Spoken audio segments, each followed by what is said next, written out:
Now in this clip, white balance is a little bit off. Of course, this shirt here should be white. And I want the blacks to be real black. So I added the RGB curves effect. And the blacks are quite easy. You just drag up or to the right to adjust the blacks on each color. I also added a slight S-curve to give everything a little bit more punch. And here are the levels for the red, green and blue channels. So to make the channels more even, I just dragged the upper right corner of each color to make everything match. And when I turn off the crop, you can see that the clip is pretty well balanced. This next clip didn't need much correction. You can see that the channels are a bit uneven and that the red channel is overexposed. So I dragged everything down and added an S-curve. And then I adjusted the blacks a bit. So I went from this to this. And of course the sky also gets a deeper blue color, which looks nice. I could have done this. I could have made the lighthouse more neutral. But I think it looks better when it's warm, getting closer to sunset and adding some cozy warm feeling to the clip. This one didn't get much correction either, I just added a slight S-curve. The S-curve adds contrast and makes the colors pop. And by the way, I never build these effects from scratch. Normally, people will do this. They add the effect, then start tweaking and adding points. But that takes much too long. Instead, I use presets. So this here is the slight S-curve preset, and boom, it's done. This clip needed more contrast, so I added a steeper S-curve, also a preset of course. This clip is a bit trickier. These people are not criminals, by the way, I just couldn't get hold of them all to ask permission to use the image, so I decided to blur the faces. I forgot to set the white balance inside this tent, so I ended up adding these strange curves to make everything more neutral.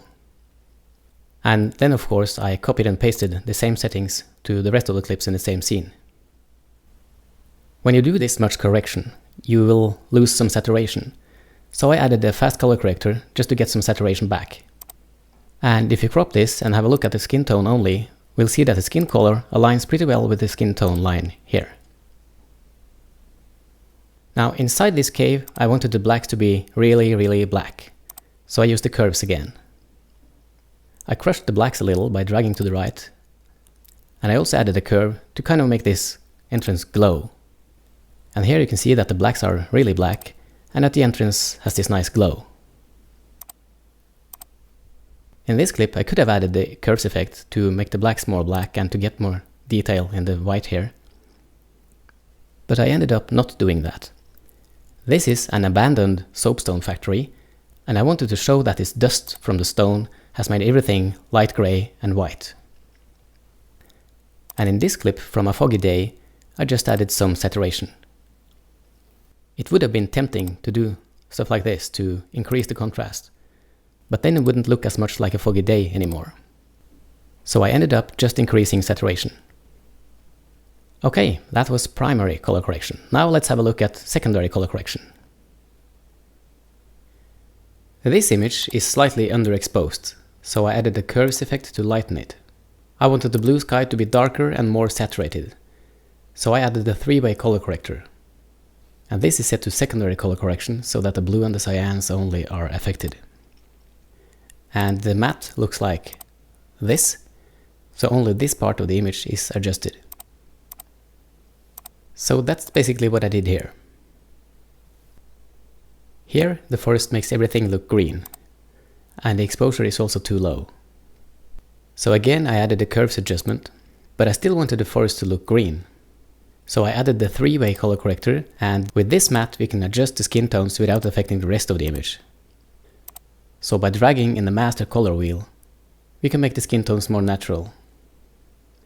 And with a temporary crop, you can see that the skin color aligns pretty well with the skin tone line again. Highly reflective clothes will often get oversaturated, like here. So again I added a three-way color corrector, adjusting just this color. So I dragged the levels slightly down, and I also dragged the color wheel towards orange. Here's a tricky one. First I wanted to get some more detail in the sky. So I added some highlight roll-off. This here is a preset I have named Curves Highlight Rolloff. So when I need it, I just throw it on. Then I added a three-way color corrector to lower the levels of this yellow part here. And this secondary color corrector is adjusted to affect only this orange. Okay, that's all well, but what if I need to change the settings over time? Well, some of these tools are keyframeable, but some, like the curves, they don't have keyframes, so we need to cheat. You just split the clip in two and have different corrections before and after the split. So this here is one clip cut in two with a cross dissolve between them, and of course with different corrections before and after the cut. Here's another one with no corrections on the first part and a curves adjustment on the second part. This is not just a clip, this is a nested sequence. And here's the sequence where I also added a mask. Here's the shot without any effects, and the white balance is way off. So I added a curves adjustment and also a crop, so I can see only this white area here. Then I added curves once more to make it darker. And this second layer has exactly the same settings, except from the second curves effect that makes things lighter, not darker. And of course on the top here is a layer with a blurred mask. And the mask of course is just a title made inside of Premiere Pro. This mask is fed into the track matte key, allowing me to make the image darker on the outside of the mask and lighter on the inside. So there you have it, keyframed curves. Here's something you have to fix once in a while.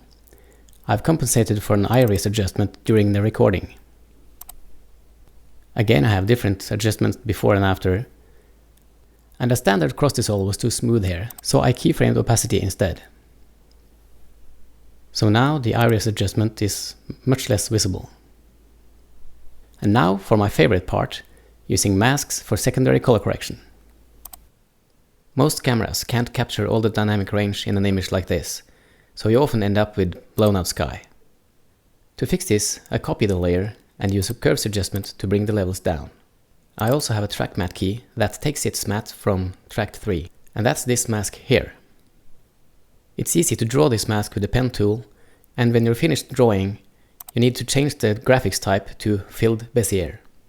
This is pretty labor intensive, so the track matte key, the curves adjustment, and also the Gaussian blur on the matte, those are all presets. To fix an image like this, I will add the combined track matte and curves preset. The track matte key is already set to take its matte from layer 3, and the curves levels are already down to about 90%. Then I'll put the Gaussian blur preset on video layer 3, and it's already set to a decent blur and to repeat edges. I use the same technique on this shot, but the matte is more complicated. So instead of the blown out sky and the very dark shadows, we end up with something like this, with more detail both in the sky and in the shadows. I use the same technique here. And of course, this final result doesn't really look natural. You can see kind of glow around the edge of the matte here. But if I have to choose between this or this and this final result, my choice is clear. Another example using the same technique. Now you don't really have to draw the mask as detailed as this because it gets a decent amount of blur. I just wanted to show what's possible with this tool. And again, this is two different exposures on the same clip. One for the stave church and one for the sky. Here's a very useful fix using just one clip again. And the mask here is just a simple oval. And now I can make adjustment to the face area without affecting the rest of the image. And again, the mask is heavily blurred, so you don't really have to be accurate. Even if she moves a little, it'll be okay. But if you get bigger movements, then you have a problem. So here's a mask that's moving. The mask just follows the edge of the mountains. Now this is a nested sequence with two moving mats. But it's quite difficult to move the masks in the nested sequence because you can't really see what you're doing. So first I add them to the sequence with the image and animate them. And when the animation is done, I nest them into a new sequence. These masks, by the way, need to be bigger than the sequence because they're moving. So in the properties, you can see that these are 2000 times 1000 pixels, even though this is a 720p sequence. Vignettes are frequently used to darken the edges of the image. Here's a couple of ways to do that. This is just a title with an oval shape. The oval is white, but this particular title also has a black background, so it's white on black. So I just put this above the image, added some blur and lowered the opacity. Here's a more advanced technique using 2 copies of the same clip. The first layer has no effects. The second layer has Gaussian blur and a curves effect to make things darker. And of course, if you overdo the blur, you'll get some strange dreamy effects. And again, what makes all this work is the track matte key, and it takes this matte from video layer 3, the title. You can of course make this title any shape you want, and when you do changes, you can see it updates in the program monitor. Another useful technique, the blue sky fix. When the sky is blown out and you have no detail, you can make it look better. This title shape is filled with a gradient, and the gradient goes from dark blue to a lighter blue, and the lighter blue is also transparent. So it goes from dark blue to light blue transparent. I make the shape bigger than the image, so I can rotate it without hitting the edges.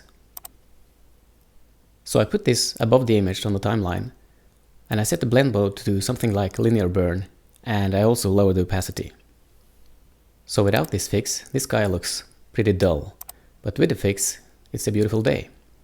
Because of the 8-bit linear capture on most cameras, these highlights are pretty much blown out, and also the edges are very sharp. It's pretty common to fix this by adding some blur to the highlights. We'll use our friend the curves again, and this time it's set to secondary color correction, keying out just the highlights. And it's also set to output just the mask. Then I added some blur, and if you want to, you can add another curves adjustment to make the highlights warmer. And of course the blend mode is set to screen, and now the highlights look much more pleasing. Sometimes patterns in the image will interfere with patterns in the camera, and you'll get moire. To fix that, you'll have to blur. But we don't want to blur the whole image, we just want to blur the part of the image where we get moire. So again we'll use the track matte key, and the matte is a title inside of Premiere Pro. So we're blurring just the shirt and not the rest of the image. And now sharpening. This image was shot from a distance, and the lens didn't perform well when zoomed all the way in. So first I added an S-curve to increase the contrast. Then some extra color, and then some sharpening. The unsharp mask. Unsharp mask is not CUDA accelerated, so you get a red render bar. This image needed some sharpening too. The camera was focused on this sign here, so the stage search in the background was a little bit blurry. And of course we could have used a combination of track matte key and the title to sharpen just the stage search. Okay, now for some scaling and cropping. These people are spraying concrete, so the camera has plastic on it. Unfortunately, some of the plastic can be seen in the upper right corner. So to get rid of the plastic, I scaled the clip and moved it a little. Another fix you'll use quite often, stabilizing. Now Premiere Pro has no built-in stabilizer, so we'll need to send the clip to After Effects. Here's an obviously handheld clip, and here's the stabilized version from After Effects. To stabilize, I just right-click the clip in Premiere Pro and choose Replace with After Effects Composition. I won't show that now because this is not an After Effects tutorial, but when it opens in After Effects you just added the warp stabilizer with the default settings, and when you go back to Premiere Pro, this is what you have. Here's another clip where the resulting camera movement is much smoother. Another thing we need to use After Effects for is noise reduction.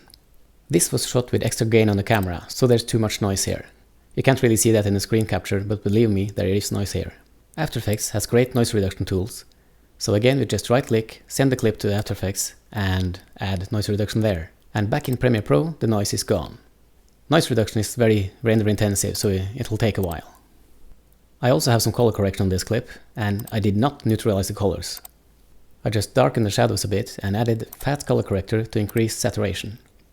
I've seen video shot in this ice cave where the ice was white. But although the ice of course is white, the cave is lit by blue and green LED lights, so I want to keep that teal color. In this image, the noise was removed in a more complicated way. I have 2 copies of the clip and I have a matte, so I added some blur to just the sky. So this is dynamic link from After Effects with noise reduction, but I also added some blur to the sky only, using the track matte key and a title again.